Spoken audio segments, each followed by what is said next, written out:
तो जैसे अभिभजन गा रहे थे, तेरा शुक्र खुदा देती प्यास बुझा। तो सबसे पहली बात है कि प्यास, दाऊद कहता है जब भजन संहिता 143 की 6 आयत पढ़ते हैं तो पढ़ेंगे पहले।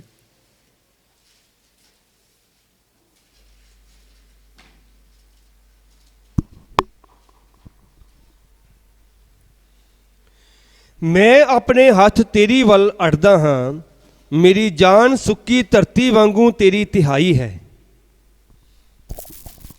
मैं तेरी ओर अपने हाथ फैलाए हुए हूँ, सूखी भूमि के समान मैं तेरा प्यासा हूँ। तो यहाँ कहता कि मैं अपने हाथ तेरी ओर फैलाए हुए हूँ, सूखी जमीन की तरह, सूखी भूमि की तरह मैं तेरा क्या हूँ, प्यासा हूं। तो प्यास जो होती है, इस प्यास को बुझाने के लिए इंसान बहुत सारे संसार में तरीके इस्तेमाल करता है। जैसे कुछ लोग अपने प्यास को बुझाने के लिए अपने आप को तृप्त करने के लिए नशे का सेवन करते हैं। कुछ लोग अपने आप को तृप्त करने के लिए, संतुष्ट करने के लिए, अपनी प्यास बुझाने के लिए नाच रंग करते हैं। कुछ लोग अपनी प्यास को बुझाने के लिए धन संपत्ति को बढ़ाते हैं। कुछ लोग अपने आप को संतुष्ट करने के लिए अच्छी अच्छी वस्तुएं जो हैं उनको अपने लिए इकट्ठा करते हैं। कुछ लोग अपने अंदर को संतुष्ट करने के लिए, संसार में बहुत सारे तरीके जो हैं, जैसे बहुत सारे भक्ति करने वाले भी, भक्ति करने के अलग अलग तरीके, सड़क के ऊपर लेट के चलना कि उसका अंदर संतुष्ट हो जाए, आग में बैठकर भक्ति करना, फिर जल में खड़े होकर भक्ति करना, कब्रों में जाकर भक्ति करना। लोग अलग अलग तरीके ढूंढते हैं कि कैसे वो संतुष्ट हो पाएंगे, कैसे उनके अंदर वो संतुष्टि आएगी, उनकी प्यास बुझेगी। अंदर से मन जो है वो बेचैन है, अंदर से वो बेचैन है, अंदर से वो संतुष्ट नहीं होता। दुआ करने वाले भी अंदर से कुछ और ही होता है, और बाहरी तौर पर बेशक वो हंसी का दिखावा करते हैं, बड़ी मुस्कुराहट होती है चेहरे के ऊपर, और जब दूसरों से मिलते हैं तो बड़े प्रेम से मिलते हैं, लेकिन अंदर कुछ और हलचल, संतुष्ट नहीं होता। तो यहाँ भी भजन संहिता लिखने वाला कह रहा है कि मैं सूखी भूमि की तरह, सूखी जमीन की तरह क्या हूँ, प्यासा हूँ। तो इसका मतलब है कि एक प्यास उसके अंदर है। मैंने अपने हाथ तेरी और क्या किए हुए हैं, फैलाए हुए हैं। मैंने अपने हाथ तेरी और क्या किए हैं, फैलाए हुए हैं। मैं अपने हाथ तेरी और क्या किए हैं, फैलाए हुए हैं। तो इसका मतलब है कि आज हमारे हाथ खुदावंद खुदा की ओर फैलाना, खुदा को ढूंढना, खुदा को अपने जीवन में उस रीति से लेना जिससे इंसान क्या हो जाए, संतुष्ट हो जाए। सभी लोग ऐसे खोज नहीं करते कि उनके अंदर की संतुष्टि पूरी तरह से, भक्ति से भी बहुत लोग संतुष्ट नहीं होते, लेकिन बस ऐसे शरह के मूजब, जैसे रात में विश्वानी हुई कि वह बहुत सारे लोग जो हैं वो एक शरह की पूर्ति करते हैं कि संडे को संगति में जाना है, शनिवार को जाना है, या 1 घंटा दुआ करनी है, या रोज़ा रखना है हफ्ते में 1 बार या 2 बार, जो जो उन्होंने ठाना होता है, एक रीति के अनुसार वो करते चले जाते हैं। उसको खुदा की इच्छा के अनुसार नहीं करते। खुदा की इच्छा के अनुसार कैसे खुदा के घर में जाना चाहिए ये नहीं ढूंढते, खुदा की इच्छा के अनुसार कैसे रोज़ा रखना चाहिए ये नहीं ढूंढते। खुदा की इच्छा के अनुसार, है ना, बहुत सारे लोग हैं कि ये कभी नहीं ढूंढते कि रोज़ा कैसे रखना है, खुदा की इच्छा का रोज़ा कैसे होता है, लेकिन एक अपने तरीके से ही चलता जाता है इंसान। तो जब अपने तरीके से इंसान संतुष्टि ढूंढता है उस प्यास बुझाने के लिए कोशिश करता है, तो वो थोड़े समय के लिए तो उसको संतुष्टि मिल जाती है। शराब पीने वाले को थोड़े समय के लिए संतुष्टि मिल जाएगी, बाद में फिर वो क्या हो जाएगा, बेचैन हो जाएगा। नाच रंग करने वाले को, सिनेमा देखने वाले को, और अलग अलग तरीके से जो अपने आप को संतुष्ट करना चाहते हैं, वो थोड़े समय के लिए तो संतुष्ट हो जाएंगे। लेकिन शराबी जो है वो थोड़े समय के लिए तो रात को संतुष्ट है, लेकिन बाद में दिन भर फिर वैसे ही होगा। इसी रीति से आज भी बहुत सारे भक्ति करने वाले भी थोड़े समय के लिए तो अपने आप को संतुष्ट कर लेते हैं, लेकिन असल शांति, असल संतुष्टि जब तक अंदर नहीं आती तब तक वो एक प्यासा है। एक मार्केट में मछली होती है, उसका नाम है प्यासी। वो जल में रहती है, फिर भी उसको क्या कहते हैं, प्यासी। रहती तो वो जल में ही है, फिर भी वो क्यों प्यासी है? कहाँ रहती है? पानी में रहती है। कुछ लोग लगातार संगत में भी रहते हैं, फिर भी वो क्या है, प्यासे हैं। क्यों प्यासे हैं? तो जब हम भजन संहिता 42 की 2 आयत पढ़ते हैं तो वहां लिखा गया, पढ़ेंगे, मेरा जी परमेश्वर दे ਲਈ ਜਿਉਂਦੇ परमेश्वर दे ਲਈ ਧਿਆਇਆ है, मैं कदों जावां ਅਤੇ परमेश्वर दे सन्मुख हाजिर होवां।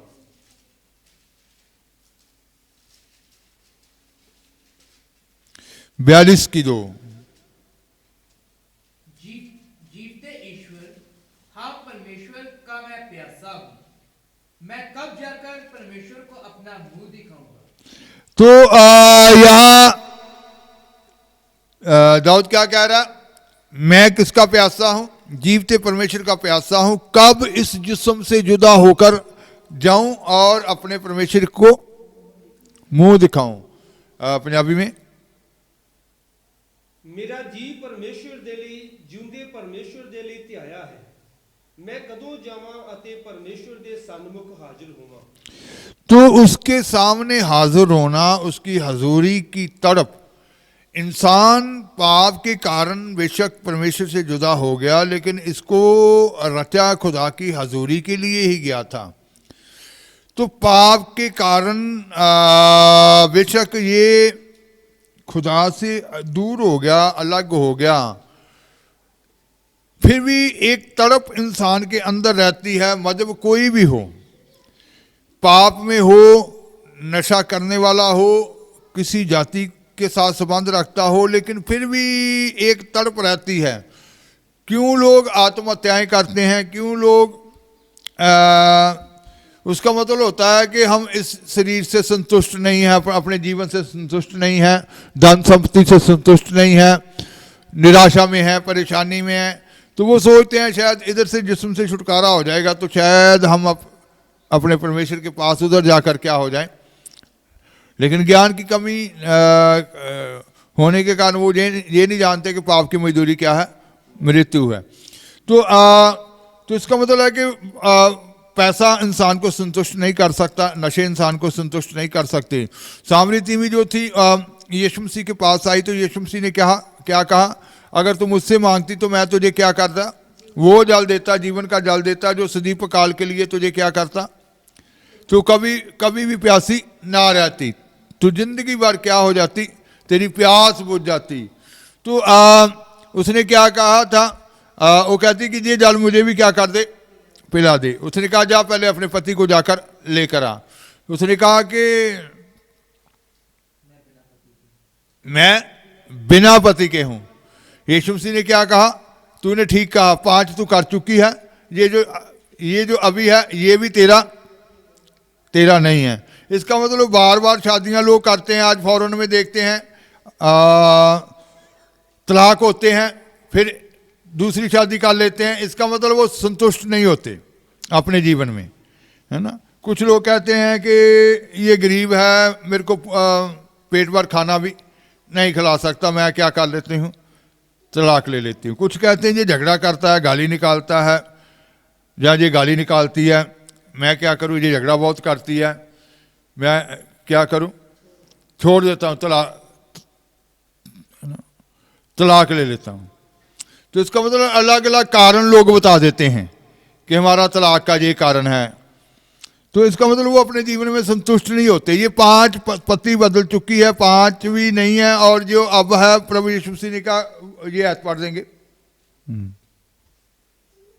यूहन्ना की इंजील 4 बाब में, क्योंकि तू 5 पति कर चुकी है ਅਤੇ ਜਿਹੜਾ ਹੁਣ ਤੇਰੇ ਕੋਲ ਹੈ ਸੋ ਤੇਰਾ ਪਤੀ ਨਹੀਂ ਤੈਂ ਇਹ ਸੱਚ ਆਖਿਆ ਹੈ।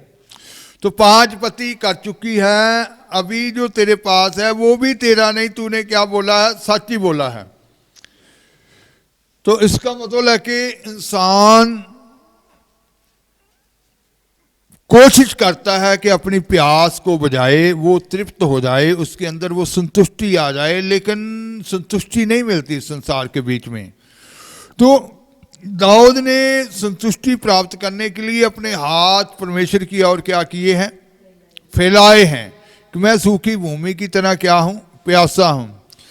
दुआ करने वाला, रोजा रखने वाला, दान दसवंध देने वाला जब संतुष्ट हो जाए कि अंदर से वो पूरा खुश है, पूरी संतुष्ट है वो। दाऊद अयूब क्या कहता, अयूब के जीवन में 13 बाब उसकी 11, अयूब 13 बाब उसकी 11,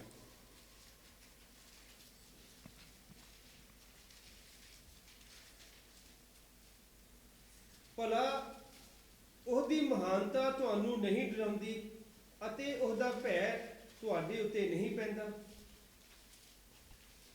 क्या तुम उसके महत्व से बैर ना खाओगे?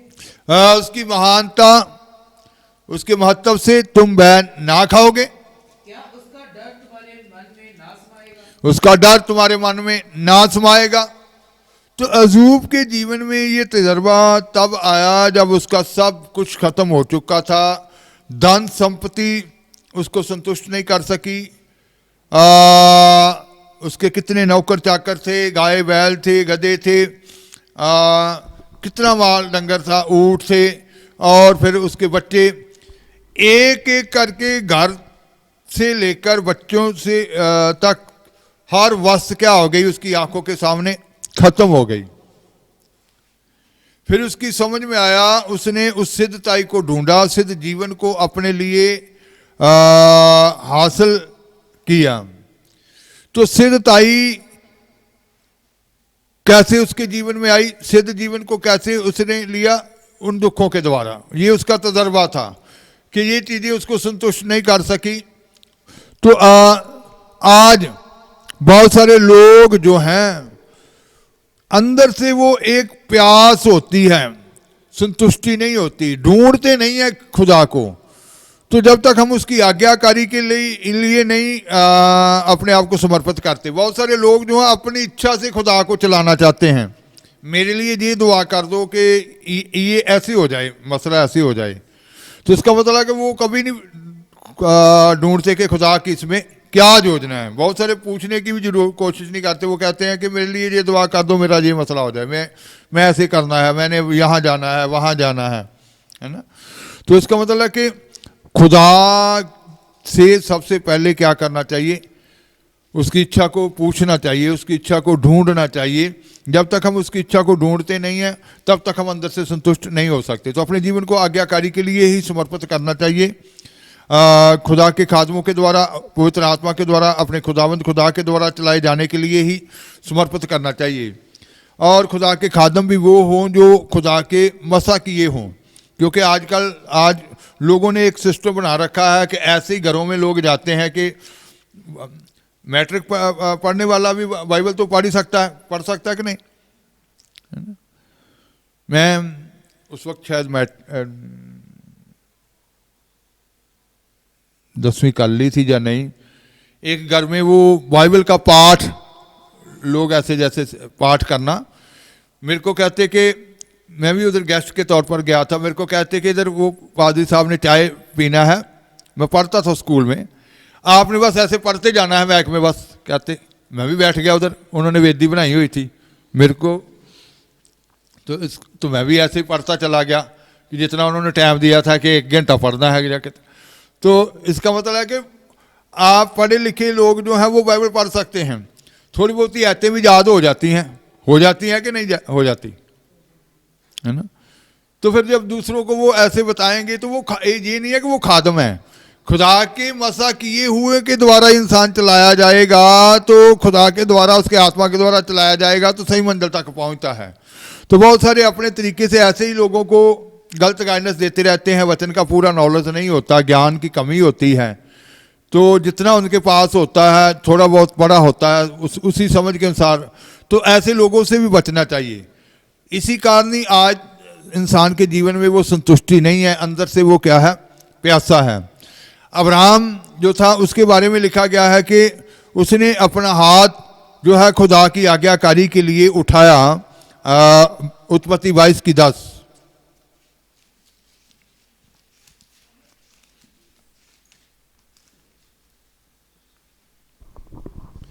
ਤਾਂ ਜਿਵੇਂ ਹੀ ਅਬਰਾਹਮ ਨੇ ਆਪਣਾ ਹੱਥ ਕੱਢ ਕੇ ਛੁਰੀ ਫੜੀ ਕਿ ਆਪਣੇ ਪੁੱਤਰ ਨੂੰ ਕੋਹੇ।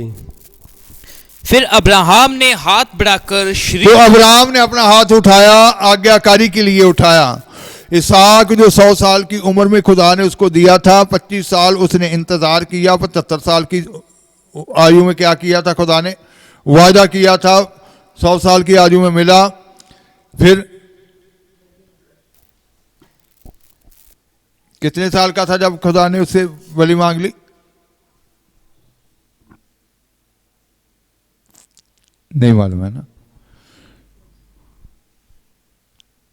चलो कोई बात नहीं, पढ़ लेना है ना। तो खुदा ने कहा कि इसको भी क्या कर दे,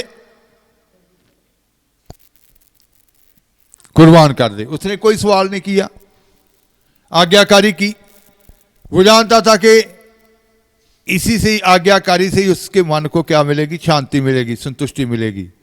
अनाज्ञाकारी होगी तो अंदर से क्या रहना शुरू हो जाएगा,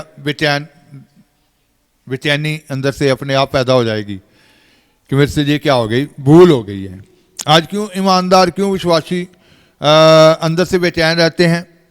पवित्र आत्मा को पौलुस ने कहा कि शौकत मत करो।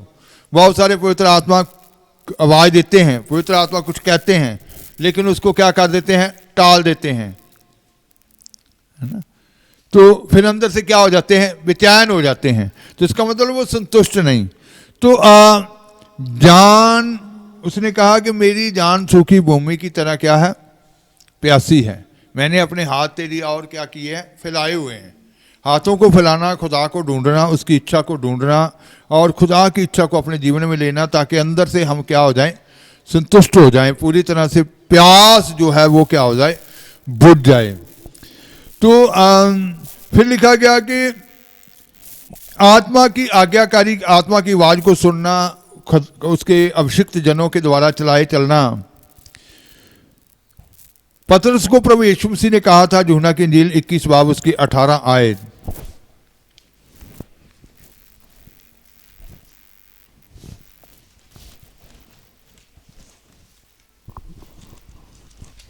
ਮੈਂ ਤੈਨੂੰ ਸੱਚ-ਸੱਚ ਆਖਦਾ ਹਾਂ ਕਿ ਜਾਂ ਤੂੰ ਜਵਾਨ ਸੈਂ ਤਾਂ ਆਪਣਾ ਲੱਕ ਬੰਨ੍ਹ ਕੇ ਜਿੱਥੇ ਤੇਰਾ ਜੀ ਕਰਦਾ ਸੀ ਤੂੰ ਉੱਥੇ ਜਾਂਦਾ ਸੈਂ, ਪਰ ਜਾਂ ਤੂੰ ਬੁੱਢਾ ਹੋਵੇਂਗਾ ਤਾਂ ਆਪਣੇ ਹੱਥ ਲੰਮੇ ਕਰੇਗਾ ਅਤੇ ਕੋਈ ਤੇਰਾ ਲੱਕ ਬੰਨੇਗਾ ਔਰ ਜਿੱਥੇ ਤੇਰਾ ਜੀ ਨਾ ਕਰੇ ਉੱਥੇ ਤੈਨੂੰ ਲੈ ਜਾਵੇਗਾ। मैं तुझसे सच सच कहता हूँ। पतरस को प्रभु यीशु मसीह ने क्या कहा, मैं तुझसे सच सच कहता हूँ, जब तू जवान था, जब तू जवान था तो अपनी कमर बांधकर जहां चाहता था वहां फिरता था। अपनी कमर बांधकर जहां चाहता था वहां फिरता था, है ना। परंतु जब तू बूढ़ा होगा, जब तू बूढ़ा होगा तो अपने हाथ फैलाएगा, अपने हाथ फैलाएगा और दूसरा तेरी कमर बांधकर, दूसरा तेरी कमर बांधकर जहां तू ना चाहेगा वहां तुझे ले जाएगा, वहां तुझे ले जाएगा, जहां तू ना चाहेगा वहां तुझे ले जाएगा। बुजुर्गी का क्या मतलब है ना, बुजुर्गी जब तू बूढ़ा होगा, ये जो बूढ़ा होगा का मीनिंग है, जैसे नए नए में भी इस शब्द को इस्तेमाल किया गया कि पौलुस ने भी अपनी पत्रियों में इसका इस्तेमाल किया है। बुजुर्ग शब्द है ना। यूहन्ना में जब यीशु मसीह का दर्शन देखता है ना, जैसे उसका भजन भी लिखा है, गीत क्या क्या क्या भजन, गीत यीशु दी बुजुर्गी दे गावांगे, है ना। कैसे था तेरा पूरा, बुजुर्गी दे गावांगे, ਯਿਸੂ ਦੀ ਬਜ਼ੁਰਗੀ ਦੇ ਗਾਵਾਂਗੇ, ਉਹਦੇ प्यार वाली शम्मा नू। ਜਗਾਵਾਂਗੇ। तो बुजुर्गी जो है ये ज्ञान को दर्शाती है। उसको कहा जब तू बूढ़ा हो जाएगा, इसका मतलब है ये बुजुर्गी जो है तजर्बे को, कि जब उसको आत्मा की आवाज सुनने का तजर्बा आ जाएगा, है ना, खुदा के खादमों की आज्ञाकारी में चलने का तजर्बा आ जाएगा। जब तू जवान था, इसका मतलब ज्ञान की कमी जब होती है तब इंसान अपनी मर्जी से इधर उधर घूमता रहता, कभी कभी कभी किते कभी कभी कहीं कहीं जहां भी उसका मन चाहता है। जैसे वहां लिखा गया कि जब तू जवान था, तेरा जी जिधर चाहता था उधर क्या करता था, तू चला जाता था। तो इसका मतलब है कि अभी उसके पास वो तजर्बा नहीं आया आत्मा की बात सुनने का, अभी उसके पास ये तजर्बा नहीं आया आज्ञाकारी में चलने का, कि आज्ञाकारी में चलने का क्या तजर्बा होता है, क्या लाभ होता है। तो जब तू बुजुर्ग हो जाएगा, जब तेरे पास वो तजर्बा आ जाएगा, बुजुर्ग होने का मतलब क्या है, जब तेरे पास वो तजर्बा आ जाएगा, उम्र छोटी हो बेशक, है ना, उम्र का नहीं है, इसका भी कभी खुदा ने चाहा तो बुजुर्गी के ऊपर खुदा ने चाहा कि सिखाया जाए। तो वो बहुत सारे लोग छोटी उम्र में ही बहुत सारे ज्ञान उनके पास आ जाता है। कितने लोग ज्ञानी हो जाते हैं छोटी उम्र में, है ना। इसका मतलब उनको भी बाइबल में बुजुर्ग कहा गया है, जिनके पास ज्ञान आ जाता है। यीशु मसीह को उधर किस रूप में देख रहा है, सफेद बाल है ना, उनसे सफेद, और बुजुर्ग कहा गया। तो बुजुर्ग का मतलब क्या है कि यीशु मसीह के पास कैसा ज्ञान था,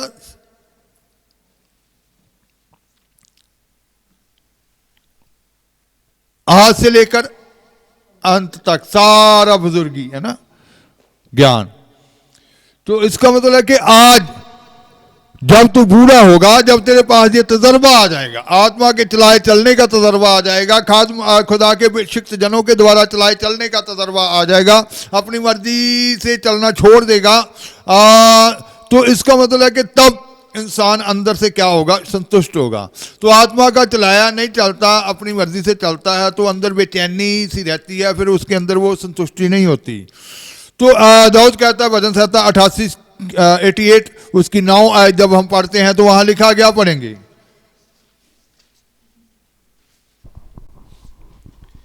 ਮੇਰੀਆਂ ਅੱਖਾਂ ਦੁੱਖ ਦੇ ਨਾਲ ਅੰਬ ਗਈਆਂ ਹਨ, हे ਯਹੋਵਾ ਮੈਂ ਨਿਤ ਤੈਨੂੰ ਪੁਕਾਰਿਆ ਹੈ, ਮੈਂ ਆਪਣੇ ਹੱਥ ਤੇਰੀ ਵੱਲ ਅੱਡੇ ਹੋਏ ਹਨ। दुख भोगते भोगते मेरी आंखें धुंधला गई, दुख भोगते भोगते मेरी आंखें धुंधला गई हैं। हे यहोवा मैं लगातार तुझे पुकारता हूँ और अपने हाथ तेरी ओर फैलाता आया हूँ। अपने हाथ तेरी ओर फैलाता आया हूँ। हाथों का फैलाना, खुदा की इच्छा को ढूंढना, खुदा को ढूंढना, खुदा की मर्जी को लेना। हे यहोवा मैं सूखी भूमि की तरह क्या हूँ, प्यासा हूँ। मैंने अपने हाथ तेरी ओर क्या किए हुए हैं, फैलाए हुए हैं। तो मैं क्या कर रहा हूँ, लगातार तुझे क्या करता हूँ, पुकारता हूँ। तो इसका मतलब है कि वो उसने अपने हाथ फैलाए हुए हैं खुदा के, और कहता कि मैं क्या कर रहा हूं, अपने हाथों को तेरी और क्या किए हुए हैं, फैलाए हुए हूं। तो अपने हाथ फैलाने हैं तो खुदा की इच्छा को ढूंढना है, अपनी इच्छाओं से, अपनी मर्जी से बाहर निकलना है, ताकि आपके अंदर वो संतुष्टि आ जाए। अगर आप दुनिया की किसी वस्तु में संतुष्टि ढूंढ रहे हैं तो फिर ये कभी भी संतुष्ट नहीं कर सकती। अच्छी गाड़ी, अच्छा धन संपत्ति, अच्छा घर, या कुछ भी ऐसी चीजें हों, दुनिया की जो चीजें हों, वो कभी भी इंसान को, वो थोड़े समय के लिए अच्छा लगता है, जरूर अच्छा लगता है, थोड़े समय में इंसान खुश हो जाता है थोड़े समय के लिए, लेकिन बाद में वो वस्तुएं भी उसको अच्छी नहीं लगती।